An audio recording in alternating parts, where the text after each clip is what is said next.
남녀 혼인.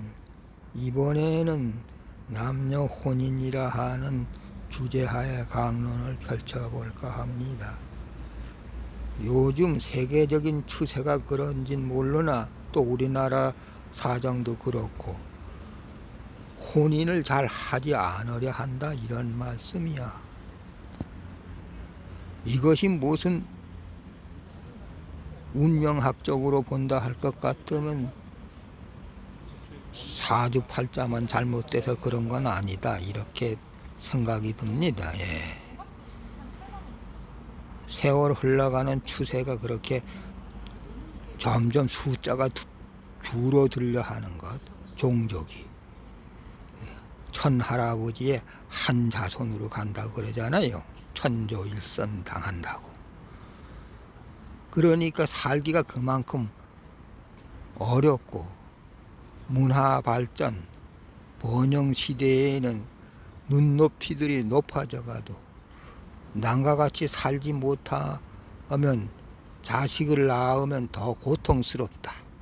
이런 생각들이 앞서고 그냥 서로 간에 남녀 간에 즐기려만 한다 이런 말씀에 그것을 뭐 스킨십이나 엔조이라고 영어로 그렇게 가방끈이 짧지만 그런 말하자면 용어를 쓴다고 합니다.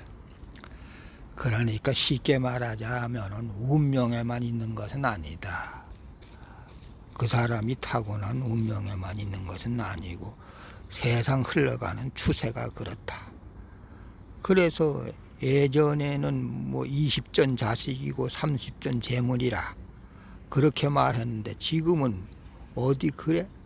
그렇게 조언하는 것은 둘째치고 간에 제때 혼인만 해더라도 혼인할 수만 있다 하더라도 자손들이 번창할 건데 전부 다 그렇게 종자밭을 묵히는 황무지화 시키는 그런 세상이 되었다 이런 말씀입니다. 그렇게 밭을 썩히잖아. 여성이 경도가 나옴으로부터 자식을 낳을 수 있는 그런 여건이 조성되는 건데 그것을 말하자면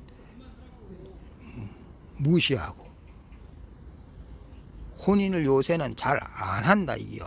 아주 혼인도 아주 늦게 가서 돈푼이나 좀 만지는 사람들 이런 사람들 만원 해가지고 세상에 어깨를 말에 힘주며 의시되며 뻐기려 하는 그런 자들이 많다 이런 말씀이지. 그러니까 50에도 혼인을 하고 40에 혼인하는 건 보통이고 그러니까 밭이 전부 다 황폐화되고 그러니까 만혼이 돼서 산모가 노모가 되다시피 그렇게 되다시피 한다 이런 말씀이요.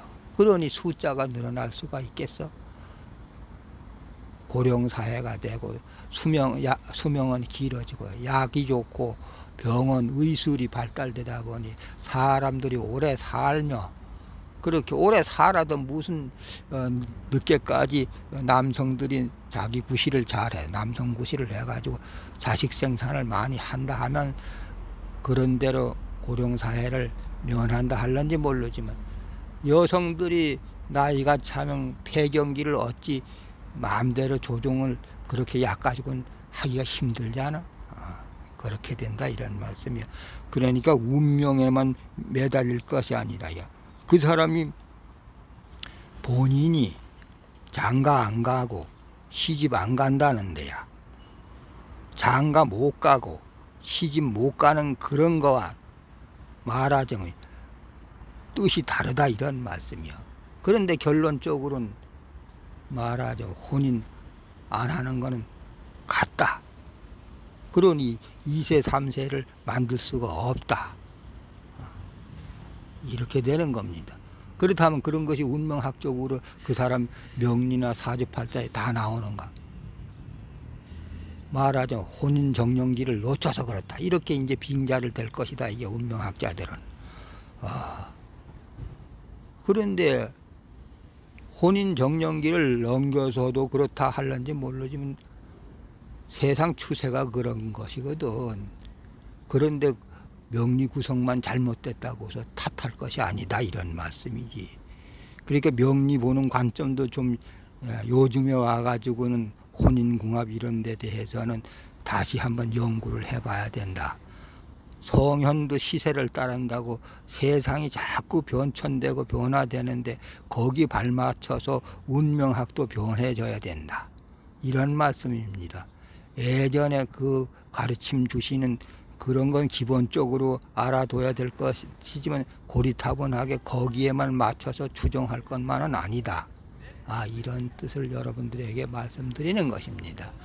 그러니까 사주팔자만 나빠가지고서 혼인 못하는 것이 아니고 혼인을 안 하는 것이 돼가지고서 아무리 사주팔자가 그럴듯해서 혼인할 수 있는 여건이라도 본인이 혼인을 하지 않는다는데요, 어떡할 거야. 요는 주머니 사정이 넉넉지 못해서 남과 같이 어깨를 겨룰 수가 없어서 경쟁사회에서 그렇게 되다 보면 뒤떨어져 애들한테 낳은 자식한테 묻기도 하면 보면 점점 고통스러운 삶을 살다가 안 되면 그렇게 말하자면 비명으로 가는 그런 것을 선택하는 그런 처지가 되고 만다, 이런 말씀이지. 눈높이가 높아져 남과 같이 뭔가 씀씀이를 하다 보면 경제가 파탄 나는 거 아니야? 벌어들이는 거는 없고. 그래, 그것이 문제인 거예요. 그러니까 어떻게 사회 복지에 말하자면 복지가 잘 정책이 되느냐, 여기에도 많은 것이 달렸다. 혼인관계 이런 데서도. 그러니까 젊은이들 혼인한다고 하면은 뭔가 큰 혜택을 정치적으로 줘야 한다, 이런 말씀이야. 무슨 부동산 관계에서도 집을 거저 주다시피 하고, 살 수 있는, 두뇌가 살 수 있는 집을 줘야지만 뭔가 밤일을 해서라도 자식 생산을 해서 미래 노동력을 제대로 확보할 것 아닌가? 그렇지 못하니까 점점 숫자가 줄어들어 결국에 가서는 그 종족이 지구상에서 도태된다는 그런 결론을 갖고 온다, 이런 말씀이야. 그러니까 말하자면 천할아버지의 한 자손이 되고 말게 된다. 이거 틀린 말이 아니다, 이런 말씀입니다. 예. 그러니까 국가 시체, 국가 정책을 잘 만들어 가지고 젊은이들이 혼인할 수 있는 여건을 제대로 만들어줘서 그렇게 자식 생산을 많이 하게 해서 늙은이들 노령연금 뭐 이런 거 노인네들에게만 혜택을 주려 할 것이 아니라 앞으로 그렇게 자식 생산해서 만대 영화로 생생손손 해가지고 그 민족을 이어갈 젊은이들한테도 많은 혜택을 줘야 된다. 많은 혜택이 돌아가게끔 정치적으로 그렇게 정책을 펼쳐야 된다, 이런 말씀입니다. 그러니까 젊은이들이 혼인하겠다 하면은 뭔가 커다란 자금을 혜택을 줘야 된다. 그래서 사는데 애로사항이 없게 해야 된다. 자식을 낳으면 국가가 거의 말하자면 양육비를 대어주다시피, 또 직장 관계로 애들을 잘 건사를 못해 부모들이 잘 양육을 못할 것 같으면 국가가 맡아서 길러주는 그런 말하자면 정책을 써야 되고, 이런 말씀입니다. 그렇게 하면 숫자가 줄어들지 않지 않겠는가, 미래 노동력이 줄어들지 않겠는가, 이런 말씀입니다. 그걸 전부 다 운명학적으로만 그래서 논할 건 아니다. 세계적인 추사, 각 나라 종족 추세가 그렇다.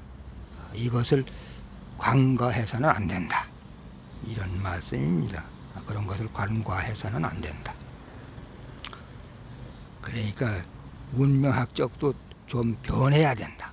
운명학으로 보는 혼인궁합 같은 것은 그것을 좀 변화시켜서 봐야 된다. 이런 뜻이기도 하고요. 왜 안 맞는가? 이 사람이 분명 장계 가야 될 사람이고 시집 가야 될 사람인데 먼저 보내. 그래서 유명무실이라 하는 말이 있고 명불허전이라는 말이 있는 것이고, 맞추면은 명불허전이 되는 것이고, 못 맞추면은 그 운명학자가 유명무실해지는 거 아니야? 지지의 상관을 쫙 깔아서 당신은 남편이 없소. 그랬더니만 남편 있는데요. 물론 보지는 못했어. 그런데 그 천간에 말하자면 재성 시어머니 자리가 있으면 자연적 시어머니가 관성을 생할 것이니 남편은 있게 된다. 이런 논리를 펼치는 거예요. 그러니까 한 방 얻어 맞은 것이 보는 사람이 도리요. 그렇게 된다 이런 말씀이지. 그러니까 운명학적으로 말하자면 이렇게 보는 사람한테 도리어 학자가 시험을 당하고 이렇게 되는 수도 있다 이런 말씀이. 그 사람 잘 보는 줄 알았다니면 유명무실이야. 걔 헛소문만 많이 났어. 이렇게 되고, 무언가 잘 맞추지 못하다 한 가지라도 제대로 맞으면 그 사람 명불허전이요. 이름이 그래도 헛되이 전하는 사람은 아닐세. 이렇게 또 판결을 해서 말들을 하고 그렇다 이런 말씀이지. 그러니까 지금 세태 돌아가는 걸 봐가지고서 말하자면 당신은 남편이 있어, 아니면 말하자면 마누라가 있어, 이렇게 판결해야 된다. 장가 갈 때가 됐는데 정년기를 넘쳐서 혹시 장가 못 간 거 아닌가? 이런 수도 있고. 그러니까 어떻게 말하자면 상담해 줄 것인가. 손님이 오면 어떻게 상담하고, 무슨 인터넷상이나 이런데 전화상이나 이렇게 그 상대방과 어떻게 잘 상담해서 무언가 성취되는 면으로 만들어 줄 것인가. 이것을 우리는 곰곰이 생각해보고 연구해야 할 과제를 할 것입니다. 여기까지 그저 두서도 없이 행설수설 혼인, 남녀 혼인 관계에 대하여서 잠깐 강론을 드렸습니다. 시간이 너무 길게 한 것 같으네.